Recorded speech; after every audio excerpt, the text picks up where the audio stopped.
Okay, welcome to the stream, ladies and gents. And well, just before Christmas here, we have a warning. We have the US and China really kicking off at each other. Typical. China's just sent the US a warning here. Let's get straight into the shared screen and get you caught up on all of this. So this is out of AP. China says the US is playing with fire after latest military aid for Taiwan. I didn't realize people were still wearing masks. Look at that lady's straight in there. The Chinese government protested Sunday the latest American announcements of military sales and assistance to Taiwan, warning the US that it is playing with fire. US President Joe Biden authorized Saturday the provision of up to $571 million in Defense Department material and services. Beijing claims as its territory, this is Taiwan, and says it must come under its control. Separately, the Defense Department said on Friday that $295 million in military sales had been approved. So this is two lots of funding them. A Chinese foreign ministry statement urged the US to stop arming Taiwan and stop what it called dangerous moves that undermine peace and stability in the Taiwan Strait. US military sales and assistance aim to help Taiwan defend itself and deter China from launching an attack. Let me know in the comments about this what you think. Especially with this one's out of defense news. Taiwan has just received US Abrams tanks, hardening final defenses in an invasion. One thing I will say about these tanks is I find it interesting that countries are still placing these really large orders for ordnance like this, very heavy duty tanks like the Abrams, like some of these others, Challenger 2s and the Leopards and whatever else. The reason I find it strange is I don't know how closely you pay attention to military advancements, but I find it very interesting. I keep my eye on it quite a lot. And if you look at what's happening now, we're seeing drones, both, well, not just both, but we're seeing airborne drones, we're seeing ground-based drones. The Chinese have the wolf packs now and other drones. You have the sea-based drones as well. And it makes me wonder if a lot of these drones that we're seeing over the US at the moment could be Chinese drones. Do you remember the huge balloons that were flying over the US and no one shot them down, bizarrely? And now all of a sudden we're seeing these huge drones, and I know everyone's got their own theory. I was reading the comments, thank you for sharing. Everyone's got their own theory, from blue beam to aliens to US advanced military sort of hardware, which I think is quite likely. I mean, there's all sorts of theories, but some of them are the size of a bus, these drones, and they're still going on. There's no answers for them at the moment, which is the most bizarre thing ever, even though the US military and government knows where they're coming from, of course. But what I find strange is that everyone's still buying these tanks when I think the future is drones. They're actually now, I was watching a documentary on China and what they're doing with their advanced drones. So they're not using AI yet, but they're integrating AI into it. But there was a movie a long time ago. I can't remember what it was called, but they had these flying drone swarms, and then they had AI, and they would detect a face, and then the drone would shoot at the face basically and kill all the soldiers. I can't remember what movie that was. Drop it in the comments below. But some of these drones that military have developed, different militaries, are unbelievable, very advanced. So I was watching this documentary about the Chinese. So they had this one truck, and it deploys these four what they call wolves. It's based on a wolf pack. One does reconnaissance, one does ammunition, and the other two are sort of have rifles and other equipment on them. Very fascinating the way things are moving. And then these drone swarms that I think are going to be in the future. And I think the other thing that we'll see is these drone swarms won't be controlled by a general. I think it'll be controlled by an AI program. And I've said this before, and people say, "Oh no, they haven't developed this stuff." They've probably had this stuff for 20 years. I'm almost 100% certain that they do have AI military military AI now. I mean, it's obvious. It's obvious that they would have this. Let's jump back in then. So these things have just been deployed. Taiwan's just taken these on. I mean, this is going to be their last defense. If China did decide to go on to Taiwan, these would be the last defense. I don't really understand why. I mean, and the drones would take these out, or something like a javelin or something would take these out anyway. So it just seems very old-fashioned to me. But let me know if you think I'm way off on this. Drop a comment below. But that's what I think. I've seen all the Ukraine, Russia. These tanks just get taken out by a drone or a javelin or something like that. Very, very easy. And I'm talking about a javelin rocket, by the way, for anyone leaves a comment on that. So Taiwan, which ratified a record defense budget of 20.2 billion in August, as it contemplates rising Chinese aggression, received a first batch of 38 of the Abrams tanks. This was the M1A2T version on home shores this month. After being unloaded at Taipei's port on the 15th of December, the tanks were transported to the Armor Training Command, this in Taipei. Around 10 will remain there for training purposes. Again, I just don't see them having enough, even though they've got, 42 more coming next year, and then the final 28 a year later in 2026. That's nothing. You should see the size of the Chinese military and what they have got. I just don't think this would really do anything. I'm just being honest here about it. And also, Trump has said that he's not committed to defending Taiwan. That was a Biden stance. I think, yeah, it was Biden that said that they were committed to it, but Trump isn't. Out of Politico, then, China is to build 1,000 nukes by 2030, and they added 100 warheads to its arsenal just this year. Talk about, well, would you call that a deterrence, or would you call that escalation? Let me know in the comments. China's rapidly growing its nuclear arsenal and will likely have 1,000 nuclear weapons by 2030. This is according to the latest Pentagon report about Beijing's military might. So they've added 100 to the stockpile in the past year. They've now got 600 more than in the inventory. The latest US estimate of the increasing Chinese nuclear capability comes amid uncertainty of the incoming Trump admin's China policy. So it's expected to build upon Joe Biden's hard stance, which I don't think it could be any harder. You remember what Biden actually said when he was asked, if China invaded Taiwan, would you go to the aid of Taiwan? And usually politicians would be very diplomatic. Oh, well, they give a funny answer, right? He's like, yes. They're like, okay, yes, we would. And then the advisors are like, oh, Mr. President, but I don't think that's going to be the same stance with Trump. He's already sort of made it clear that they have to pay for the defense. Let's see if it's on this article anywhere, actually, what he said. Here we go.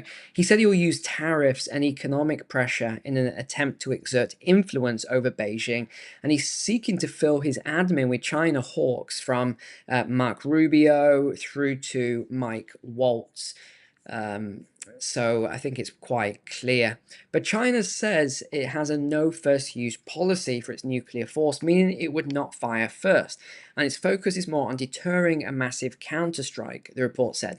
The increase in the warheads comes amid a wider focus on developing new IBM. So these are your intercontinental ballistic missiles, or ICBM, in numbers and greater survivability to improve their nuclear-capable missile forces. But they are developing these ICBMs at a rapid rate at the moment. And remember, these can strike Hawaii, Alaska, a lot of the US, and they go at such a high speed. They can be intercepted, although it's said that they can't be. Some of them can be, but if there was a massive launch, No, they're not all going to be intercepted. The report estimates that China spends at least 40% more than it actually announces in its public defense budget. So that's about 330 to 450 billion in total defense spending for 2024. But the US is still the biggest in the world in terms of the budget. So that was 880 billion. I believe that was last year. Was that this year? And it's expected to rise once Congress makes additions in the coming weeks as well. But I was looking at some of the statistics on the Chinese military, and this has been, I mean, not just the tech behind it, but the size of it has been growing at such a rapid rate at the moment. What they are building, I mean, we know how fast that the Chinese build stuff anyway. They build, I don't know how many high-speed rails in the time that the UK can't even build HS2. I mean, will that ever get built? I wonder. So they're building at a rapid rate at the moment. So they've got, is the Chinese Navy is the world's largest, boasting over 370 ships, submarines, 140 major surface combatants. It outpaces the US Navy's 290 ships and several new destroyers, cruisers, amphibious ships in various stages of construction at Chinese shipyard. But also, if you got to look at their air force as well. It's now in production of its 5th generation J-20 stealth fighter. So they've got around 1,300 of its 1,900 fighters are advanced 4th gen that rival some of the most sophisticated jets built in the US and Europe. Another article that just came out then, Australia has just approved the extradition of this former US Marine pilot. What is the reason for this? This has been going on for a while, and it's alleged that he illegally trained Chinese aviators. If you are in the military, you can probably explain this a lot better than this article does, but if the military trains you in something, there's usually some sort of something you sign that you can't just go and train a foreign military. So that's basically what this is all around. So he's been in maximum security prison since he was arrested in 2022. And he's finally now, they're looking to extradite him. So what have they said? He conspired with others to provide training to Chinese military pilots in 2010 and 2012, and possibly at other times. They said he didn't apply for a license from the US to do this. I mean, if he earned millions from it, you could sort of understand him taking the gamble, but he only earned 60,000 US dollars from doing this. I mean, 10 years of his life wrapped up in all of this, over $60,000. That is just crazy. So if he's convicted, he's going to face 60 years in a US prison. And he said he feels abandoned by the Australian government and disappointed that they failed in their duty to protect him and his family. Over to Reuters then. Trump threatens to retake control of the Panama Canal. He's been making some really funny statements recently, actually. So he's saying that he's not, the US isn't getting a good deal. They're charging excessive rates. So he said that he's threatened to reassert US control over it. Speaking to a crowd of supporters in Arizona, Trump said he would not let the canal fall into the wrong hands. Again, back to the Chinese influence here on the passage. So we're seeing a lot between China and the US at the moment. Out of Axios, Trump suggests the US should take ownership of Greenland. Oh, this is just interesting. All of these statements. You know, we're seeing a lot of craziness though. I don't know if you've noticed this at the moment, just seeing so much craziness all the time. We're leading up to Christmas and things, you know, what are we, a couple of days out now. I hope you have a wonderful Christmas, by the way, wherever you're celebrating it, with family or friends or whatever. I hope you have a wonderful time. But it's just bizarre to me that all this is ramping up as we're getting closer to Christmas here. So much is going on. I also saw this come out, which is the migration data. So the US is actually growing in terms of population, which is interesting because when you go into the data, it's not growing through births, it's actually growing through net migration. And the report says through the southern states. So I think we can sort of guess what that means. And Florida actually grew 2%, Texas 1.8%, Utah 1.8%. You can see the numbers here. Trump reportedly plans to continue aid to Ukraine. So this is an interesting one as well, but will raise NATO spending to 5%. Let me just say, there's not going to get there to 5%. NATO are not going to get to all the NATO countries. So I think if you've read The Art of the Deal, then you'll understand Trump's strategy here. He's saying 5%, but you know he's going to settle. It says the number somewhere, but we know he's going to settle for about 3.5%. So if they're aiming for 2, he says 5, that means 3.5%. But Viktor Orban actually came out strongly and said that the US and EU have pumped over 300 billion in financial aid and military assistance into Kyiv's coffers since the war's start. He went on to say that such a massive amount could have done wonders for European people themselves, instead of sinking the funds into an unwinnable war while avoiding the necessity of negotiations with Moscow. I think he's right here about this aspect of what that money could have done for Europe. Europe is really struggling at the moment. Well, I think all the countries where the money has been coming from is struggling at the moment. And now the US and UK have started sanctioning Georgia's new government. So this is another thing for the UK. You know, it's going to be unbelievable if the UK is ever abandoned by the US and the EU. The UK would be in big trouble for all the enemies it's creating around the world at the moment. This is all around the election that the West doesn't agree with. It's they're calling it far right, of course. They call everything that isn't on the left far right.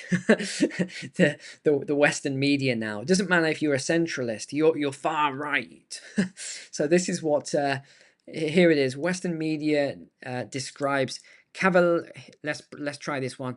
Kavalashvili as far right because he's a critic of the West, and he claim that Western interests are seeking to drive Georgia into conflict with Russia. So senior officials in the Georgian government are being targeted by sanctions unveiled by the US and the UK. And then let's just wrap up then with a couple here.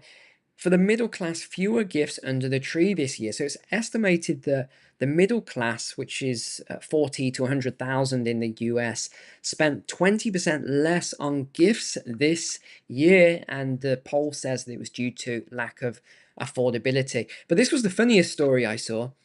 This is a Kay Granger. She's been missing from Congress. She's a Republican Congresswoman, 81 years old. She's been missing for 6 months. She hasn't cast a vote in 6 months. Nobody noticed that she disappeared. What? How is that even possible? No one noticed that she had disappeared and she hadn't cast a vote. She just randomly hadn't been turning up. No one noticed. She was in a care home for 6 months. And she was still being paid $174,000 a year, and it was $4,000 a month for the care home.